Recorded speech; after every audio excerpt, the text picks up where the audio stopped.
Hey, everybody, it's Eddie from Tokyo. This is your cryptocurrency update from Japan. And I'm going to have a little chat with you today. I'm going to make 3 points. You may not agree with me, and that's really perfectly fine. In fact, when we don't agree with people, it helps us form our own opinions even stronger. But what I want to point out is that the situation that we're in right now is not a black swan. And this is not Bitcoin 2009. And crypto is not a safe haven. Let me explain. So the world situation that we're in, it's not a natural disaster, but man-made by a shutdown that was done on purpose. And the NBDR, the National Bureau of Economic Research, they announced on June 8th that they confirmed that the beginning of the recession actually began in February, happened so fast. Federal Reserve Chair Jerome Powell, he's going to keep interest rates in the US near zero. He pledges to continue support for as long as possible, or as long as it takes. That means he's going to continue to pump trillions into the financial system, buying up treasuries and encouraging banks to keep lending to prevent a collapse. So the markets seem to have realized in the last 36 hours that the world is on fire. The pandemic was not a black swan. We all knew it was possible. This is Nassim Nicholas Taleb. He's the person who coined the term black swan and did so in his book from 2007. And he himself said that this was predictable. A black swan, it is not. With 40% decline forecasted for Q2, everybody's trying to push the narrative that we are in a long road of recovery. A recovery? While outbreaks worldwide, when you take a look at this chart, just a couple of days old, continue to rise. I mean, do you see any line indicators going down here? No. Bitcoin, the domain name, was registered on August 18th, 2008. And in August that year, and throughout the rest of the years to follow, the bailouts that occurred for the financial institutions sparked disgust, anger, and a real backlash. It lasted for years. Polls showed Wall Street was severely tarnished. Despite regulatory changes, the anti-Wall Street sentiment persisted. This is a Reuters poll, and 44% of those 5 years later believed that the government should have not bailed out the FIs. So Bitcoin was born in January, just a few days into the new year, 2009. Many of the early supporters were those who had libertarian ideology. They seek to maximize their freedom through autonomy. And also, there are people who are identified as cypherpunks, and they really believed in the Manifesto that was written in March 1993. So that is quite different as to who is really supporting Bitcoin nowadays. Let me just read you just a couple of lines from this manifesto so that you can get a real feel for it in summary. We, the cypherpunks, are dedicated to building anonymous systems. We are defending our privacy with cryptography, with anonymous mail forwarding systems, with digital signatures, and with electronic money. Cypherpunks write code. We know that someone has to write software to defend privacy. And since we can't get privacy unless we all do, we're going to write it. We publish our code so that our fellow cypherpunks may practice and play with it. Our code is free for all to use worldwide. We don't much care if you don't approve of the software we write. We know that software can't be destroyed and that a widely dispersed system can't be shut down. So you have to understand that when we look at who is supporting Bitcoin right now and who the influencers are, without naming names, they often have the word, however, in their titles of their businesses, of Capital, LLC, Group, Holdings, Trust, Institute, Foundation, Incorporated, or blah, blah, blah investments. Many of the individuals are on Forbes lists, and painfully, much of that control is coming from a country that doesn't respect any privacy at all. This is not 2008 or 2009.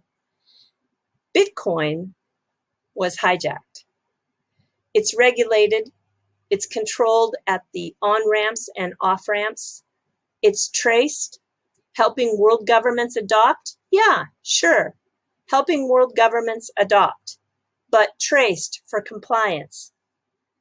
Compliance, a word I guarantee you never made it even close to being in the BTC white paper. When I just look at an article that came out today, crypto anonymity is becoming increasingly scarce as blockchain forensics advance. Crypto is not a safe haven. You can't convince me of that. Like it or not, it's outnumbered by these entities that are tied to the global traditional markets. It's tied, bound, superglued to those in the markets. And that market right now is in a sea of red. It's a big red wave. A tsunami wave is approaching. It hasn't even arrived yet. We just received the few ripples that occur before the big wave arrives. I want to see XRP decouple from Bitcoin. I definitely want to see that. It's been annoying, to say the least. The bigger question I feel, though, right now is, can BTC decouple from the speculative supporters that have hijacked it? And can it get back to its original purpose? Maybe, maybe. If we see wheelbarrows become the hottest selling item, if you can catch that drift, I have no hope for a reset like we've seen in the past in Germany or like we are experiencing in other parts of the world. I really don't want to see that. I'm not one that is listening to channels that are like sitting ringside waiting for it to happen. Bringing you back to XRP and all other digital assets that have been displaying real utility, I want to say congratulations to the holders of VeChain and Tezos. Those are some of the others with real utility. Ripple's laser focus on SMEs, it's going to drive services like loans and technology to create that sticky connection between payment service providers and their customers. So it makes sense more than ever to have this focus based on the multitude of studies that have been done. You can see here, this is from April 21st, 2020, that the SMEs, their traditional cross-border payment methods, they don't work for this group. And after the 2008 crisis, SMEs had two related stress factors. They had many, but these are the two main ones. They had a shortage of working capital, a decrease in their liquidity due to a poor access to cash. So that is really why I can see now the coming loans for the RippleNet customers is going to be very crucial. And also traditional cross-border payment methods that didn't work, RippleNet solves this. And XRP really solves this. This is an article that we shouldn't forget about. Marcus Treacher, he's the senior vice president at Ripple. And he points out that the SME cross-border payments represent a significant portion of the global B2B payments market, amounting to over 10 to 15 trillion annually. In fact, the B2B payments are growing faster than C2C and B2C markets at 5 to 10% a year. So I think this realignment back to the focus that it originally was built for is a very good thing, and the timing for it is very, very good. So I know a little bit of hype sometimes is fun, and there are these channels that take you to thinking that your investment is going to go to the moon tomorrow. It's okay. I enjoy them as well. But I want to tell you that it's, in reality, a slow grind, as any building process is. So I believe in the supply and demand. The law of supply and demand, that provides me this economic definition where the effect between the availability and desire and the impact on price. As long as the use case of XRP is desired and the supply of XRP decreases, the more I want to know who and how this technology is being used. So should you want to stick around for this channel, I'm going to be continuing to focus on that. And it's okay, let's enjoy some of these other hype channels. I'm not putting them down. But just remember that the facts are really going to tell us what we hold. All right, everybody, let's jump to some fluff. Thanks for listening, by the way. So I finished an extended version of fluff for everybody. I got a lot of feedback on the last video I did where I talked about the dog Hachiko. And I just grabbed all of the pertinent photographs from his life that can tell the story in more detail. And I think that if you were touched by that story, you're going to find this particular extended fluff very fun to read through.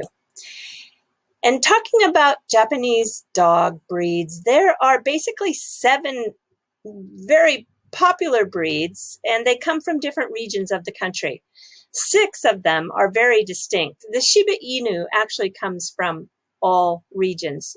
But there is the Kaiken, this one here, that I think is very interesting because it's quite rare. It's protected in Japan. And it comes in a brindle or tiger stripe. And those tiger stripes don't fully show until the dog is about 5 years old. In fact, many of the puppies are born a solid color. Look, he even has some color brindle on his tongue. This breed was originally found in the Yamanashi area. That's very close to Tokyo. It's towards Mount Fuji, and it is the wine country now, of all things, but it is in a higher elevation, and it has a great summertime temperature. And this breed, it's a natural hunter, yet it's good with children.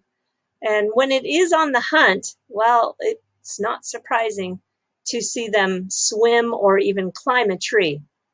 So for over 1,000 years, they have been used to hunt boar, deer, and bear in those mountains of Yamanashi. You can get to Yamanashi in about 50 minutes by bus out of Shinjuku. And I think that you might really like it. There are 5 lakes there that a lot of people like to visit, and it's a good day trip. It's a really good day trip. So I was looking through the Westminster Best of Show, which I always have loved to watch, and I was wondering if a Japanese breed had ever won the Best of Show.